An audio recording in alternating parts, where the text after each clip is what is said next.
Edgar Berlanga nag-overweight sa final weigh-in kanina kontra Jonathan Gonzalez Ortiz. May kartada itong si Gonzalez na 20 wins, 16 KOs, wala pang talo. Pinangako ni Ortiz na tatalunin niya si Edgar Berlanga na may kartadang 22 wins, 17 KOs, may isang talo. Nakuha niya ang isang talo na yan kontra Canelo Alvarez. Ito ang muling pagbabalik ni Edgar Berlanga matapos talunin ni Canelo. Pero sa weigh-in kanina mga tol, nag-overweight ng 1.6 pounds si Edgar Berlanga. Hindi niya nakuha ang tamang timbang sa 168 pounds super middleweight. Pero tuloy pa rin ang laban bukas mga tol. Dismayado naman si Caleb Plant kay Edgar Berlanga. Dahil sa timbangan pa lang, nag-overweight na kagad. Isa rin si Caleb Plant sa mga hinahamon ni Edgar Berlanga na gusto niya makalaban ngayong 2025. So abangan natin ito bukas mga tol, gaganapin sa Florida, USA. Sa iba pang balita, harapan naman ni TJ Doheny versus Nick Ball. Medyo awkward yung pag-init ng dalawa kanina mga tol. Talagang pinipilit i-hype ang laban. Nag-overweight sa unang timbang si TJ Doheny pero makalipas ang isang oras, nakuha naman ang tamang timbang sa featherweight division 126 pounds. Kaya tuloy pa rin ang pagdepensa ni Nick Ball sa kanyang WBA featherweight belt.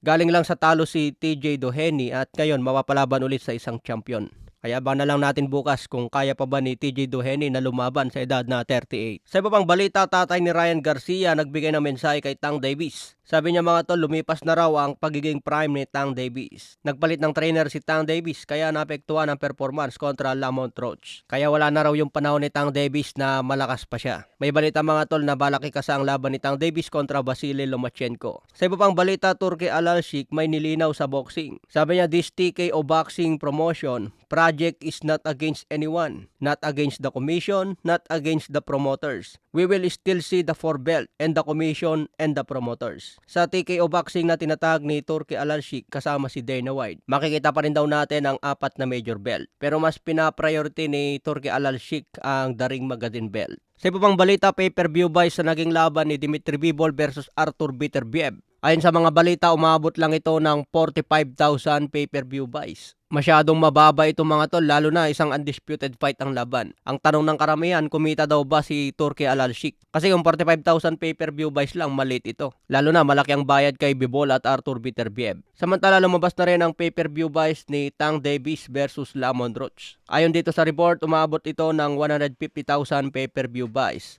The Tank Davis Lamont Roach PBC fight did slightly less than 150,000 pay-per-view buys. Sa nakarang laban ni Tank Davis kontra Frank Martin, umabot ng 350,000 pay-per-view buys. Kaya masyadong maliit ang pay-per-view ngayon ni Tank Davis, natapos pa sa tabla. Ang pinakamalaking pay-per-view ni Tank Davis kontra Ryan Garcia dahil umabot ito na 1 million pay-per-view buys. Okay mga tol, hanggang sa muling update.